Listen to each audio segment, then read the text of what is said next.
Hello dear students, welcome to Spark Academy. चलिए आज के सेशन की शुरुआत करते हैं हमारे साइंस पार्ट 2 के चैप्टर नंबर 2 यानी कि life processes in living organism.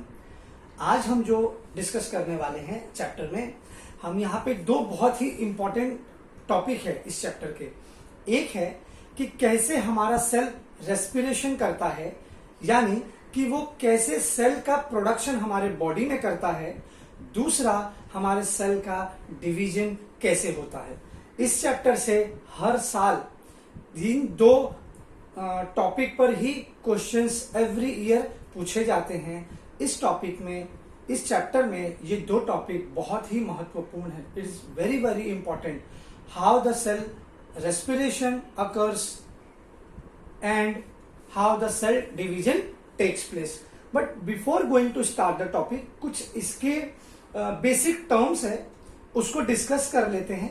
तो जब हम टॉपिक में एंटर करेंगे तो वहां वो चीजें हमें कैसे हेल्प करती हैं। तो आइए आज के सेशन में हम इसके बेसिक टर्म को समझते हैं। आज मैं पेज नंबर 12 पे यहाँ मैंने लिख रखा है। तो आज हम पेज नंबर 12 पे जो थियरी है उसे समझने की कोशिश करते हैं। तो यहां पर आपको सबसे पहले बताया है, हम डिस्कस करने वाले हैं लाइफ प्रोसेसेस की। किसी भी लिविंग ऑर्गेनिज्म का लाइफ प्रोसेसेस बड़ा ही कॉम्प्लेक्स होता है। It is not very very simple, it is very very complex, जहां पर हमारे मल्टीपल ऑर्गन सिस्टम आके एक साथ इंडिविजुअली काम करते हैं।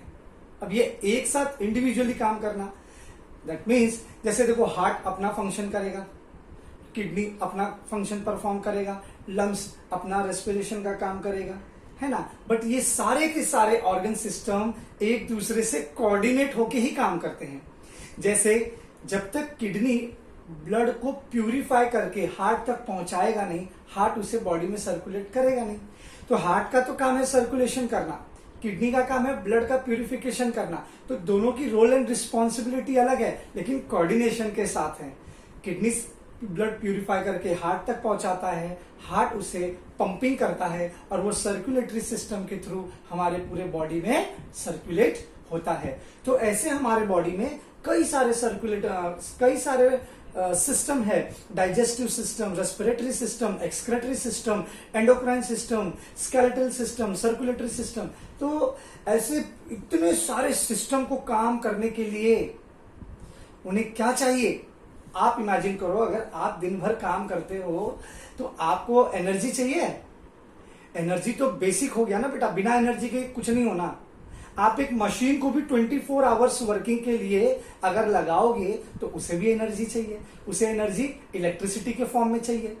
हमें एनर्जी की भी जरूरत होती है ताकि हम अपने वर्क को परफॉर्म कर सके।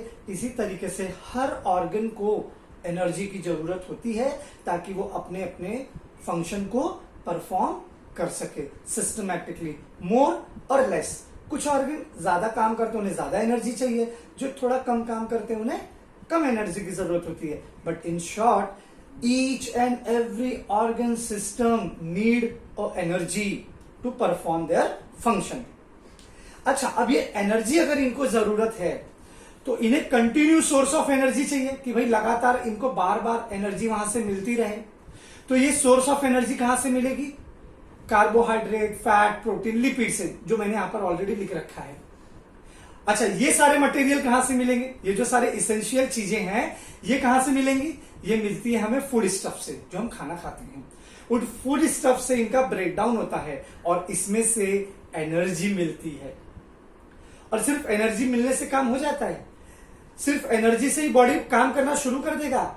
ऐसा बिल्कुल नहीं है। एनर्जी के साथ साथ एक और चीज की जरूरत होती है। जैसे आप कहते हैं ना, बंदूक तो मिल गई लेकिन बिना बुलेट के उस पिस्टल का, उस बंदूक का कोई काम नहीं। तो बिना गोली बंदूक किसी काम की नहीं। तो बिना ऑक्सीजन एनर्जी किसी काम का नहीं है, क्योंकि ऑक्सीजन ही एक ऐसा एलिमेंट है, आप बोल सकते हो, जो एनर्जी को एक प्लेस से दूसरी प्लेस तक कैरी करता है। यानी आपके बॉडी में एनर्जी की जरूरत जहां होगी उसको कौन फुलफिल करेगा? ऑक्सीजन। बिना ऑक्सीजन के आपके बॉडी में कोई काम होना नहीं है। वरना आप इमेजिन कर लो, आप 30 सेकेंड से भी ज्यादा अपनी सांस ब्रीदिंग नहीं रोक सकते, यानी हमें कंटिन्यू ऑक्सीजन की जरूरत होती है। आज देखो ना, कोरोना वायरस इतना डेडली क्यों है? हमें हमारे बॉडी में ऑक्सीजन सप्लाई बंद कर देता है, ऑक्सीजन की सप्लाई बंद कर देता है, जिससे कि सांस अपना फूलने लगता है और लंग्स कोलैप्स हो जाता है और डेथ हो जा रही है। सोचो, तो ये एक ऑक्सीजन बहुत ही इंपॉर्टेंट है। नो डाउट एनर्जी तो चाहिए, लेकिन बिना ऑक्सीजन के उसकी कोई वैल्यू नहीं होगी। तो आइए उस टॉपिक को हम यहां पर डिस्कस करते हैं। देखो, all this food stuff and oxygen are transport to the body. सारा फूड स्टफ से जो भी कार्बोहाइड्रेट, फैट, प्रोटीन जो भी मिलेगा, ये हमारे बॉडी में ट्रांसपोर्ट करता है। कौन? ऑक्सीजन ट्रांसपोर्ट करता है। एक चीज मैं आपको बता देता हूं कि मेरे वीडियो लेक्चर के बाद आपको एक काम करना है। मैंने ऑलरेडी इस टेक्स्ट बुक की पीडीएफ कॉपी आपको ग्रुप में सेंड की है। जिनके पास नहीं है, प्लीज मुझे कांटेक्ट कीजिए, मैं वो पीडीएफ फाइल आपको दूंगा। आप मेरे वीडियो सेशन के बाद, तुरंत बाद, उस पर्टिकुलर पेज नंबर 12 को डिस्कस कर रहे हैं, तो खाली पेज नंबर 12 को पढ़ना है। मुश्किल से 15-20 मिनट लगेगा। एंड ट्रस्ट मी बच्चा, आपको कहीं से कोई डाउट नहीं रेज होगा। और फिर भी अगर होता है, so I am here with you. ठीक है, मेरा ये कहना मानना, मेरे वीडियो लेक्चर के बाद उस पेज, पर्टिकुलर पेज नंबर के ऊपर जितने भी कंटेंट लिखा है, एक बार उसको गो थ्रू करना। आई एम श्योर कि आपके सारे डाउट्स क्लियर हो जाएंगे। ठीक है, हम स्लो एंड स्लो स्टडी करेंगे, डेली एक पेज स्टडी करेंगे, एंड ट्रस्ट मी, बहुत अच्छे से हमारा कोर्स कंप्लीट हो जाएगा। ओके फाइन, आगे बढ़ते हैं। एनर्जी प्रोडक्शन की, आपको तो सोर्स ऑफ एनर्जी पता चल गया कि भैया ये सोर्स ऑफ एनर्जी कहां से मिलेगी? कार्बोहाइड्रेट, फैट, प्रोटीन से मिलने वाली है। लेकिन एनर्जी तो मिली, उसका प्रोडक्शन बॉडी में कैसे होता है और कहां होता है? एनर्जी का प्रोडक्शन सिर्फ और सिर्फ आपके सेल के माइटोकॉन्ड्रिया में होता है। ये एमसीक्यूएस में आएगा, ये आपके पेज नंबर 12 पर भी दिया है, आप उसे अंडरलाइन कर लेना सेकेंड पैराग्राफ में, कि एनर्जी का प्रोडक्शन सेल के माइटोकॉन्ड्रिया में होता है। ये आपको अच्छे से एमसीक्यूएस में आएगा तो आप लिख सको। इसीलिए तो माइटोकॉन्ड्रिया को power house of the cell कहा जाता है। माइटोकॉन्ड्रिया को power house of the cell भी कहा जाता है। अब ये जो कार्बोहाइड्रेट है, जो कि हमारे बॉडी में एनर्जी प्रोड्यूस करने वाला है, इसके कई सारे सोर्स है। कुछ सोर्स के एग्जांपल मैंने ये लिख रखे हैं। पहला है मिल्क। मिल्क से आपको कौन सा कार्बोहाइड्रेट मिलेगा? तो वो है लैक्टोज। जैगरी यानी गुड़। गुड़ से कौन सा आपको कार्बोहाइड्रेट किस फॉर्म में मिलेगा? तो वो है सुक्रोज। सारे फ्रूट्स में कौन सा कार्बोहाइड्रेट होता है? फ्रुक्टोज। कौन? भुट्टा खाते हैं, हाँ, उस कॉर्न से भी आपको कार्बोहाइड्रेट मिलेगा और वो है डेक्सट्रोज। तो कहने का मतलब है कार्बोहाइड्रेट के बहुत सारे सोर्स है जहां से आपको कार्बोहाइड्रेट मिल सकते हैं, सिंपल शुगर के फॉर्म में मिलते हैं। तो ये इस पेज को आप अच्छे से स्टडी कीजिएगा, और फिर भी अगर इस पेज में आपको कोई भी डाउट होता है तो आप प्लीज मुझसे डिस्कस कीजिए, मुझे कांटेक्ट कीजिए। मैं डेफिनेटली वो डाउट भी आपका दूर जरूर करूंगा।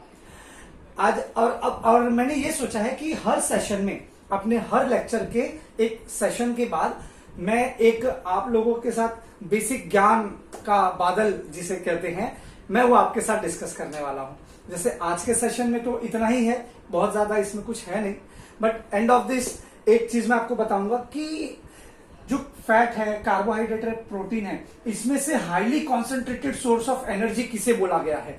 ये देखो बेटा, एमसीक्यूएस में मैं आपको एक बात बताता हूं, जितने भी प्रैक्टिस सेट के पीछे क्वेश्चंस आपको दिए गए हैं, जितने भी प्रैक्टिस सेट के पीछे जो क्वेश्चन आपको दिए गए हैं बोर्ड एग्जाम में, रेयरली उसमें से पूछे जाते हैं। आपके सारे क्वेश्चन बेस्ड होते हैं टेक्स्ट बुक के कंटेंट से, यानी जो टेक्स्ट बुक के अंदर है। तो आप क्या करोगे, उन सारे कंटेंट को अच्छे से पढ़ोगे, उसको थोड़ा वो लोग ट्विस्ट भी करेंगे। इसीलिए ये ज्ञान का बादल एक ऐसा कॉन्सेप्ट मैं आपके लिए लेके आया हूं कि अगर एमसीक्यूएस क्वेश्चंस इसमें से बनेगा तो आप उसके भी आंसर दे सकोगे।